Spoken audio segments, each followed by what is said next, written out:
गोंधळकर महाराजांचं प्रवचन 8 ऑगस्ट. समाधान ही आंतरिक सुधारण्याची गुण आहे.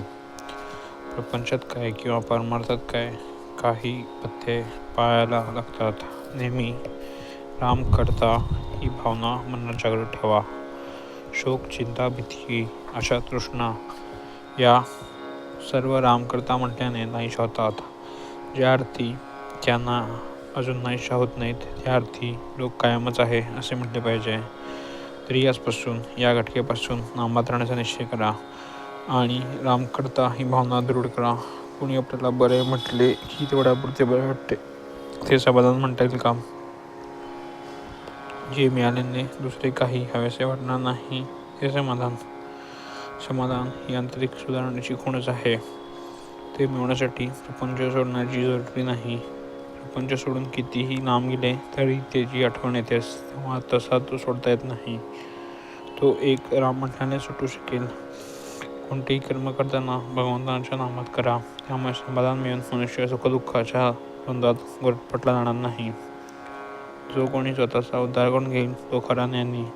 काही न करणारा खरा अडाणी होय.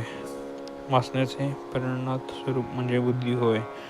जी बुद्धी बंधनामध्ये काम करते, ती खरी स्वतंत्र बुद्धी होय. बंधनाला न जुमानता मनाप्रमाणे वागणारी ती स्वैराचारी बुद्धी होय. वासना नष्ट होणे म्हणजे देहबुद्धी नष्ट होणे होय.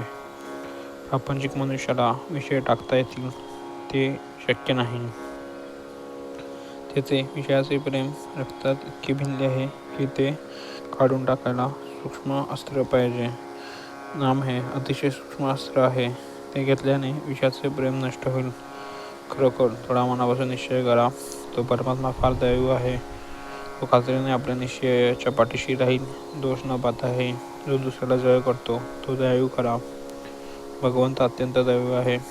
त्याच्या नामाच्या सहवासात राहिल्याने देहावरचे प्रेम नष्ट होईल, आणि देहावरचे प्रेम नष्ट झाले की संसाराचेही प्रेम कमी होईल आणि आपल्याला सर्वत्र राम दिसू लागेल.